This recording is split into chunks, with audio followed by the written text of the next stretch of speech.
हल्कू ने आकर अपनी पत्नी से कहा, सहना आया है, लाओ जो रुपए रखे हैं उसे दे दूं, किसी तरह गला तो छूटे। मुन्नी झाड़ू लगा रही थी, पीछे फिरकर बोली, 3 ही तो रुपए हैं, दे दोगे तो कंबल कहाँ से आएगा? माघ पूस की रात खेत में कैसे कटेगी? उससे कह दो फसल पर रुपए दे देंगे, अभी नहीं। हल्कू एक क्षण अनिश्चित दशा में खड़ा रहा। पूस सिर पर आ गया। बिना कंबल के खेत में रात को वह किसी तरह नहीं सो सकता, मगर सहना मानेगा नहीं, घुड़कियां जमाएगा। चाहे जाड़े में मरेंगे पर बला तो सिर से टल जाएगी। यही सोचता हुआ वह अपनी पत्नी के पास गया और खुशामद करके बोला, ला दे दे, गला तो छूटे, कंबल के लिए कोई दूसरा उपाय सोचूंगा। मुन्नी उसके पास से दूर हट गई और आंखें तरेरते हुए बोली, कर चुके दूसरा उपाय, जरा सुनूं क्या उपाय करोगे? कोई खैरात में दे देगा कंबल? मैं कहती हूँ तुम खेती छोड़ क्यों नहीं देते? मर काम करो और जब फसल हो तो उसे लगान में दे दो। लगान चुकाने के लिए ही तो हमारा जन्म हुआ है। पेट के लिए मजूरी करो, ऐसी खेती से बाज आए। मैं ना दूंगी। हल्कू उदास होकर बोला, तो क्या गाली खाऊं? मुन्नी ने तड़प कर कहा, गाली क्यों देगा? क्या उसका राज है? मगर यह कहने के साथ ही उसकी तनी हुई भौहें ढीली पड़ गईं। हल्कू के उस वाक्य में जो कठोर सत्य था, वह मानो एक भयानक जंतु की भांति उसे घूर रहा था।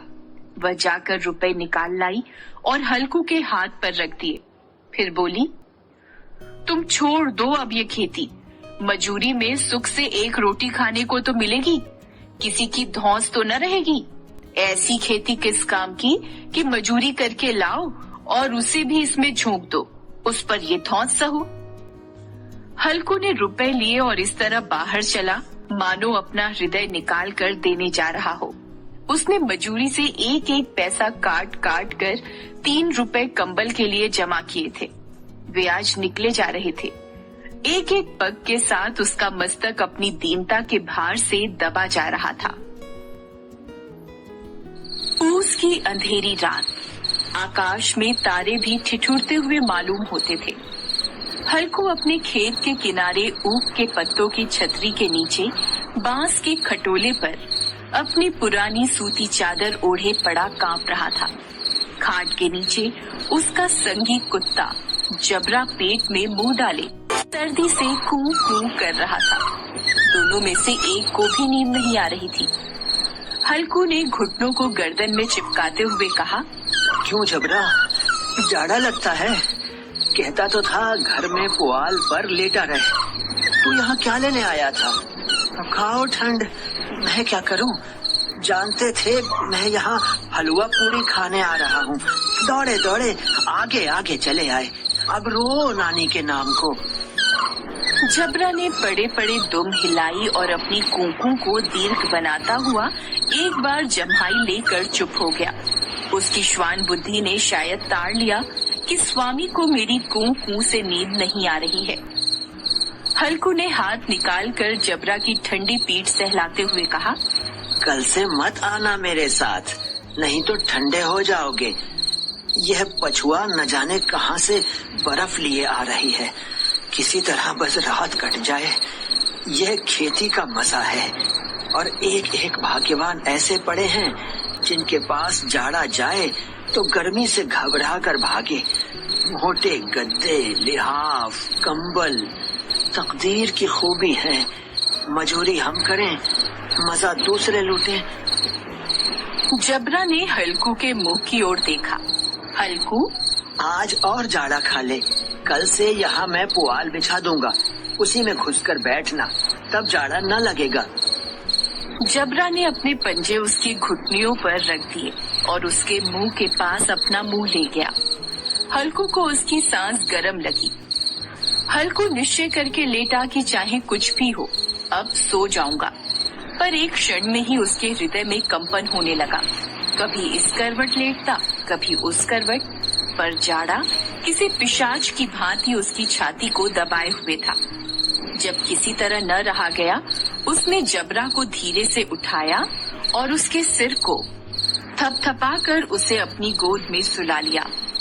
कुत्ते की देह से न जाने कैसी दुर्गंध आ रही थी, पर वह उसे अपनी गोद से चिपटाए हुए ऐसे सुख का अनुभव कर रहा था जो इधर महीनों से उसे न मिला था। जबरा शायद समझ रहा था कि स्वर्ग यही है, और हल्कू की पवित्र आत्मा में तो उस कुत्ते के प्रति घृणा की गंध तक नहीं थी। अपने किसी अभिन्न मित्र या भाई को भी वह इतनी ही तत्परता से गले लगाता। दशा इस अनोखी मैत्री ने जैसे उसकी आत्मा के सब द्वार खोल दिए थे। उसका एक एक अणु प्रकाश से चमक रहा था। सहसा जबरा ने किसी जानवर की आहट पाई। इस विशेष आत्मीयता ने उसमें एक नई स्फूर्ति पैदा कर दी थी, जो हवा के झोंकों को तुच्छ समझती थी। वह झपट कर उठा और छतरी के बाहर आकर भौंकने लगा। हल्कू ने उसे कई बार पुचकार कर बुलाया, पर वह उसके पास नहीं आया। खेत में चारों ओर दौड़कर भौंकता रहा। एक क्षण के लिए भी आता तो तुरंत ही फिर दौड़ पड़ता। कर्तव्य उसके हृदय में अरमान की भांति उछल रहा। 1 घंटा और गुजर गया। रात ने शीत को हवा से धधकाना शुरू कर दिया। हल्कू उठ बैठा और दोनों घुटनों को छाती से मिलाकर सिर को उसमें छिपा लिया। फिर भी ठंड कम न हुई। ऐसा जान पड़ता था सारा रक्त जम गया है और धमनियों में रक्त की जगह हिम बह रहा है। उसने झुककर आकाश की ओर देखा कि अभी कितनी रात बाकी है। सप्तर्षि अभी आकाश में आधे भी नहीं चढ़े। ऊपर आ जाएंगे तब कहीं सवेरा होगा। अभी पहर भर से ऊपर रात है। हल्कू के खेत से कुछ दूर आमों का बाग था। पतझड़ शुरू हो गया था। बाग में पत्तियों का ढेर लगा हुआ था। हल्कू ने सोचा चलकर पत्तियां बटोरूं और उन्हें जलाकर खूब तापूं। रात को कोई मुझे पत्तियां बटोरते देखे तो समझे कोई भूत है, कौन जाने कोई जानवर ही छिपा बैठा हो। मगर अब जाड़े में भी तो बैठे नहीं रहा जाता। उसने पास के अरहर के खेत में जाकर कई पौधे उखाड़ लिए और उनसे एक झाड़ू बनाकर हाथ में सुलगता हुआ उपला लिए बगीचे की तरफ चला। जबरा ने उसे आते देखा तो पास आया और दुम हिलाने लगा। हल्कू ने कहा, अब तो नहीं रहा जाता जबरू, चलो बगीचे में पत्तियां बटोर कर तापे, अभी तो रात बहुत है। जबरा ने कूं कूं करके सहमति प्रकट की और आगे आगे बगीचे की ओर चला। बगीचे में घुप अंधेरा छाया हुआ था और उस अंधकार में निर्दय पवन पत्तियों को कुचलता हुआ चला आता था। वृक्षों से ओस की बूंदें टप टप नीचे टपक रही थी। हल्कू ने आग जमीन पर रख दी और पत्तियां बटोरने लगा। जरा देर में पत्तियों का ढेर लग गया। हाथ ठिठुरे जाते थे, नंगे पांव गले जाते थे और वह पत्तियों का पहाड़ खड़ा कर रहा था। थोड़ी देर में अलाव जल उठा। उसकी लौ ऊपर वाले वृक्ष की पत्तियों को छू छू कर भागने लगी। हल्कू अलाव के सामने बैठा ताप रहा था। उसने दोनों पांव फैला दिए मानो ठंड को ललकार रहा हो। तेरे जी में जो आए सो कर। ठंड की असीम शक्ति पर विजय पाकर वह विजय गर्व को हृदय में छिपा न सकता था। उसने जबरा से कहा, क्यों जब्बर, अब तो ठंड नहीं लग रही है? जब्बर ने कूं कूं करके मानो कहा, अब क्या ठंड लगती ही रहेगी। पहले से यह उपाय न सूझा, नहीं तो इतनी ठंड क्यों खाते। जबरा ने पूंछ हिलाई। पत्तियां जल चुकी थीं। बगीचे में फिर अंधेरा छा गया था। राख के नीचे कुछ कुछ आग शेष थी, जो हवा का झोंका आ जाने पर जरा जाग उठती थी, पर एक क्षण में फिर आंखें बंद कर लेती थी। हल्कू ने फिर चादर ओढ़ ली और गरम राख के पास बैठा हुआ एक गीत गुनगुनाने लगा। उसके बदन में गर्मी आ गई थी, पर ज्यों-ज्यों शीत बढ़ता जाता था उसे आलस्य दबाए लेता था। जबरा जोर से भौंककर खेत की ओर भागा। हल्कू को ऐसा मालूम हुआ कि जानवरों का एक झुंड उसके खेत में घुस आया है। शायद नीलगायों का झुंड था।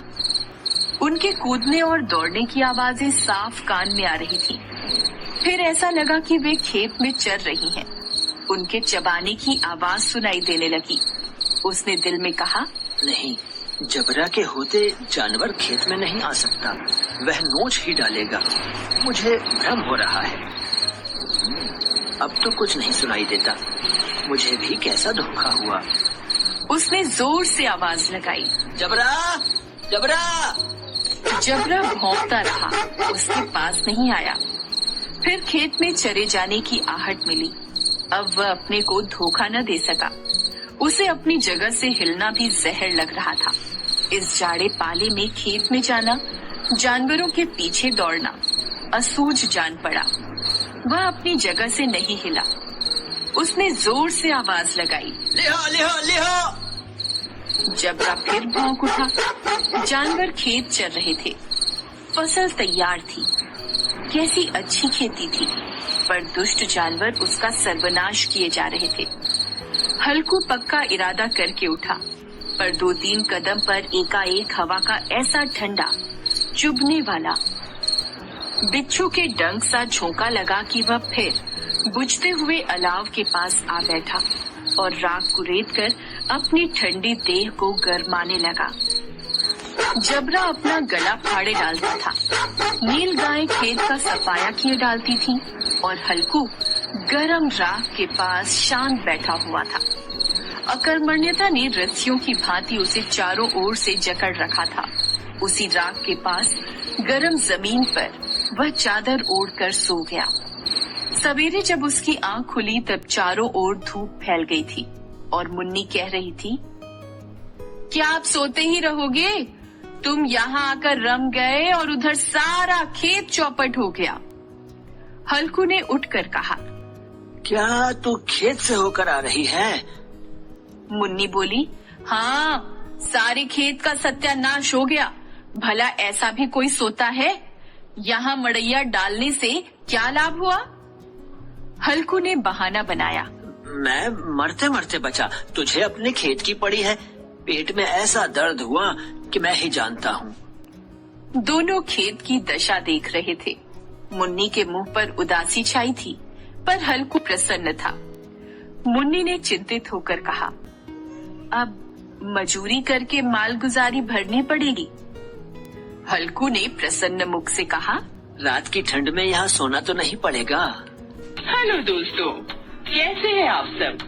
हमारी कहानियाँ देखने के लिए हमारे चैनल को सब्सक्राइब कीजिए और हाँ, बेल आइकॉन पर क्लिक करना मत भूलिएगा।